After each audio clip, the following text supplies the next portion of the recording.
Well, good evening, everybody. This is an explosive video. And now I want to tag a woman who asked a very, very important question. She asked, why does Quebec have sovereignty and nobody else in Canada? The answer is very simple, very, very simple. No, Quebec has no sovereignty, none whatsoever. In fact, they're talking about taking away the oath of allegiance. Today, I had friends and followers share the Western Standard story on the MPs from the PQ who refused to swear the oath of allegiance to King Charles III and were not allowed to sit in legislature. Now, today it breaks that the CAQ party, Francois Legault, Premier of Quebec, in a massive majority says, and I quote, he says, "We are going to repeal the oath of allegiance. We're going to do that in Quebec. We're going to get rid of it. It's our right, our constitutional power." And he goes on to say, and it's clearly in the Western Standard, it's in all media. He goes on to say, the oath will only be sworn to the Quebecois people and the Constitution of Quebec. The Constitution of Quebec. Folks, if you haven't read my Constitutional Conventions Act of Alberta or any province or any territory, inside there you will find the provincial constitution of Quebec. And what is that constitution? The Executive Powers Act. That is the Constitution of Quebec. There's one for every province, every territory, and another one for Ontario. But we're going to start here. The oldest of oldest colonizers for this UN state called Canada in its very essence and roots, and that goes to Quebec. I see Ian Bjorkman is tuned in here and people are coming online. This is important because I took Ian Bjorkman on an across Canada Eastern tour, and one of those provinces was Quebec. And Quebec is unlike any other province in Canada because it's the cradle of Canada. It's the cradle of colonialism. The first peoples in major majority to be transplanted to Canada to displace everybody else, absolute colonization, was the French. France.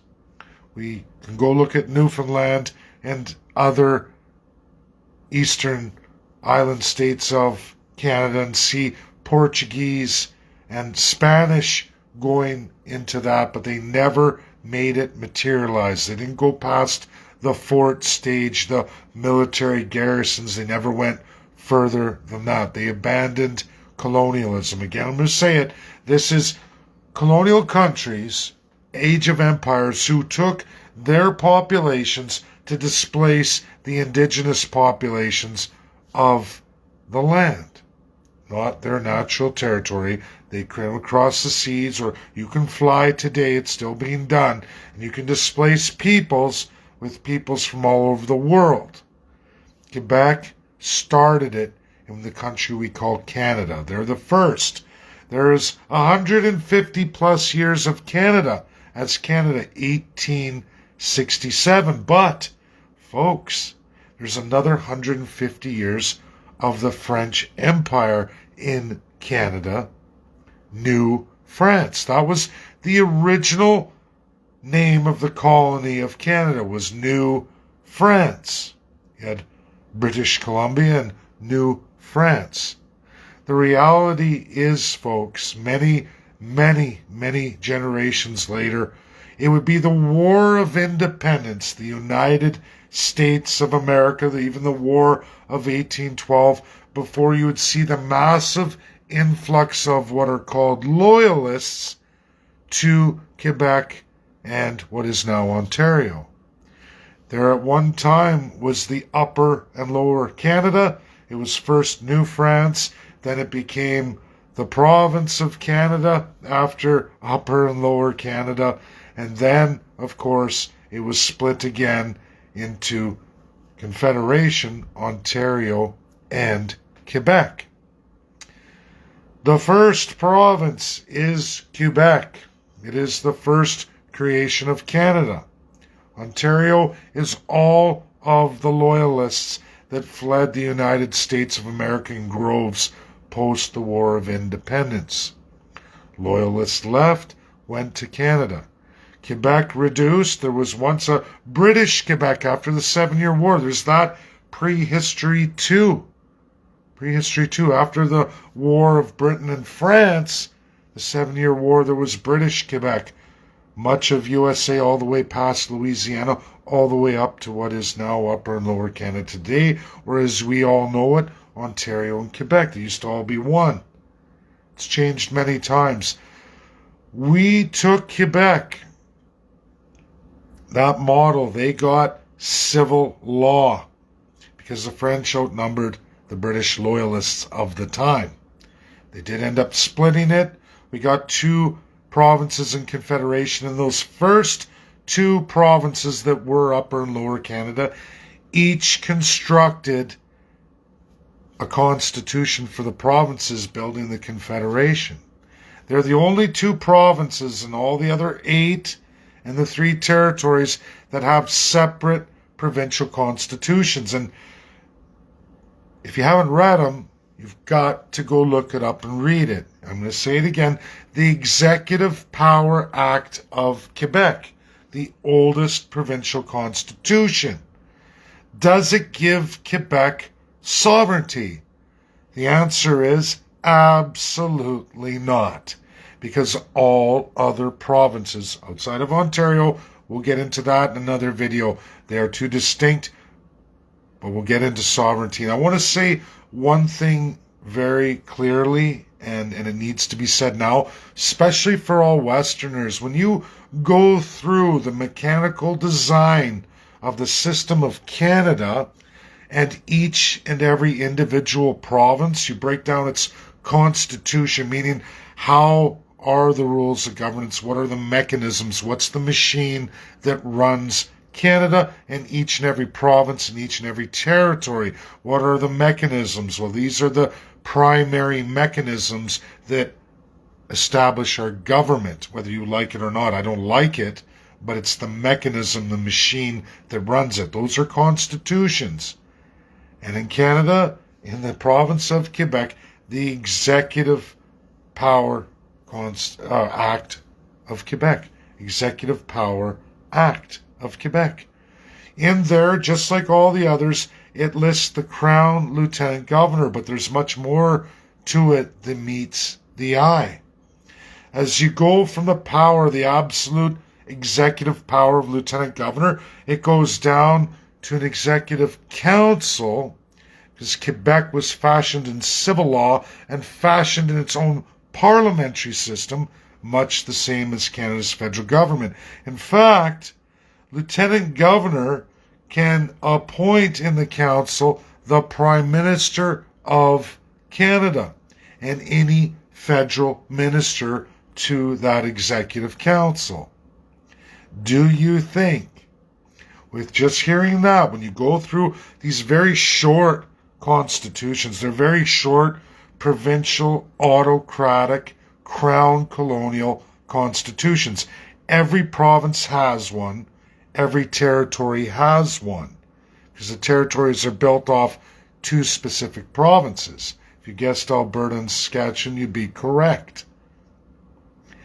Quebec's Executive Power Act gives a direct power of Lieutenant Governor to bring in Prime Minister and the federal ministry into an executive to override provincial legislature. However, with that being said, so when Francois Legault tells everybody and people think, oh, Quebec gets special rights or special perks, It's every time the provincial government in power is transferring a power back to the federal government, a power to rule for the province. See the problem here? There are no Section 92 to 144 established constitutional rules of governance, how to govern, or accountability, or any powers of the people ever codified from Section 92 to 144 in Quebec. None whatsoever. Now, on their founding as Quebec, the province and confederation, this executive power act, which is the provincial constitution, meaning they can transfer that power to the federal government. We're going to just take a step back and go to 1867, the constitution everybody ratified. In there, lieutenant governor is sworn and appointed by the Governor General of Canada. Okay, so who does the Governor General get appointed by, and who is the Governor General sworn to? That's Prime Minister. See what the Prime Minister does? You answer to me, you do what I tell you, or I'll replace you. And I have to keep an arm's distance length away from all the lieutenant governors, except, we're not going to get into Ontario today, except for the province of Quebec, where that appointed lieutenant governor by my governor general can appoint me to their provincial executive council to overrule on anything as Prime Minister of Canada, as executive board to Quebec. This was the unilateral change for Quebec, and Prime Minister Justin Trudeau and François Legault saying Quebec is a nation. Oh, sure, it's a nation if you're the Prime Minister and it's your nation. See the problem here, folks? Read the Executive Power Act of Quebec. That's their provincial constitution. Trust me, all Quebecois are subjects, no different than every other Canadian. In fact, Westerners, especially Westerners, I can tell you clearly, with all the evidence in front of me and easily shown to anybody, the most undervalued, least accessible to any private property in Canada are the Ontarians and the Quebecois. They have the least amount of available private property, biggest Canadian and French flags in all of Canada, but yet the people are given the least. You say, how's that possible? Well, it's just like the First Peoples. And folks, when I say that, I'm not talking about First Peoples because they're defined as savages, not my words, not my definitions. This is the system we're in. And I'm giving you the portion of the subjects that Quebecois, as their provincial constitution dictates. There is no real sovereignty for the Quebecois. Is there for the Prime Minister? Sure. He holds the crown. He even holds the executive if his appointed Governor General, who appoints the Lieutenant Governor of Quebec, says so. Says so. Are the Quebecois legally allowed to renounce the oath of allegiance? Sure. We could all do that as provinces and territories. We can use Section 44 from 1982 to do that. In order to utilize Section 44 of the 1982 Constitutional Amendment, and you got to go read that, power of the legislature through a premier, they also have to repeal all of these constitutions provincially, then host a convention enshrining a provincial constitution limited only to enshrining 92 to 144. Will the oath of allegiance go away for Quebec politicians because François Legault says it does? The answer is no. But with Prime Minister Justin Trudeau, because their provincial constitution says that the lieutenant governor can appoint a sitting prime minister on the executive to make that determination.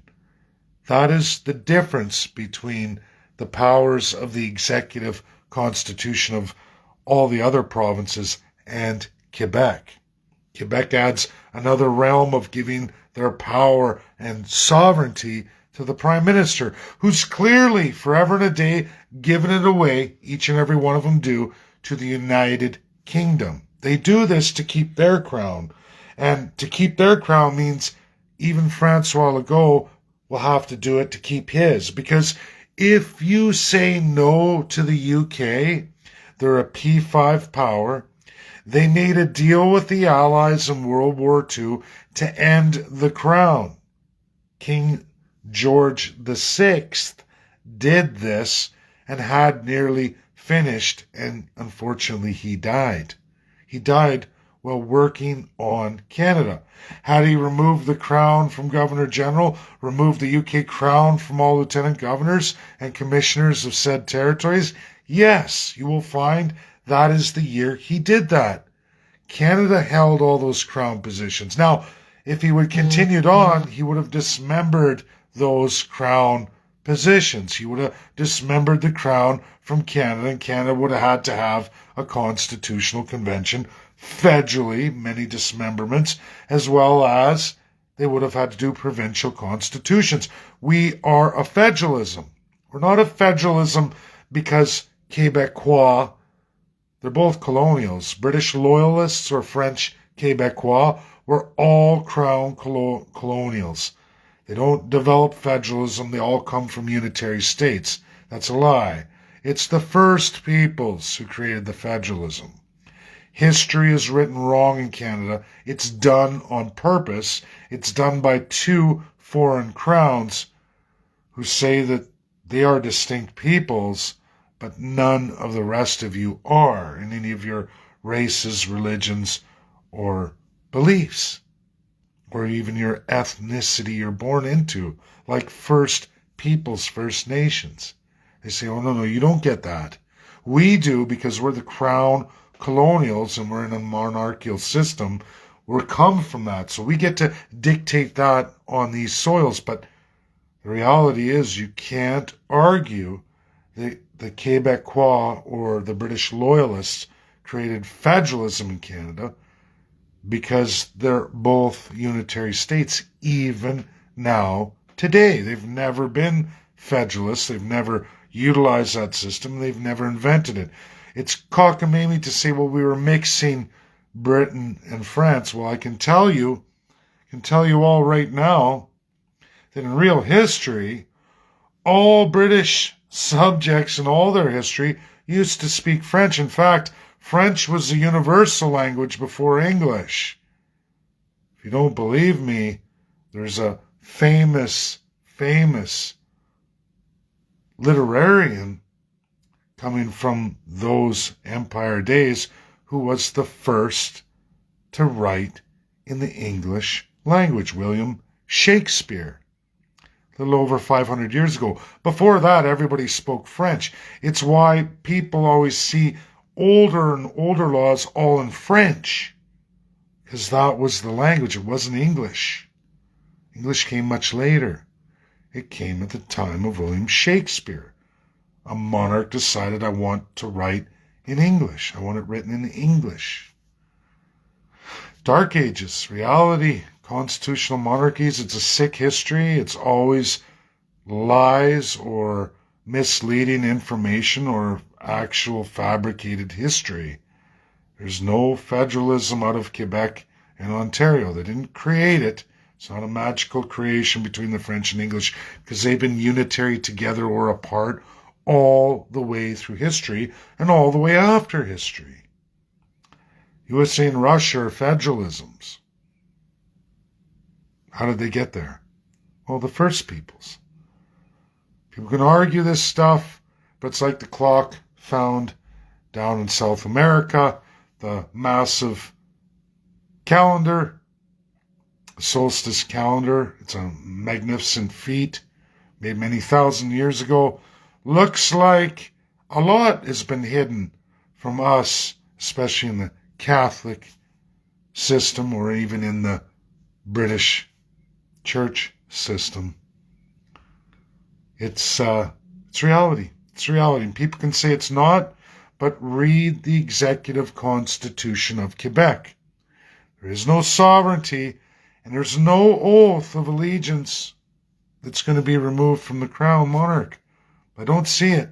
I don't see it because that would impact Justin Trudeau's crown. It would impact Premier Francois Legault's crown.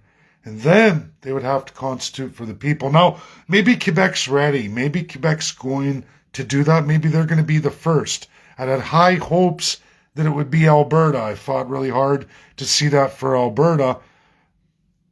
But we can't seem to get a premier who's not corrupt with the crown. And I believe Francois Legault is too, and I believe Justin Trudeau would never give up the monarchy if his life depended on it. I think he is a brute, a savage, an evil individual. I know a lot of people post and aliens and evil and Satan and the rest of it.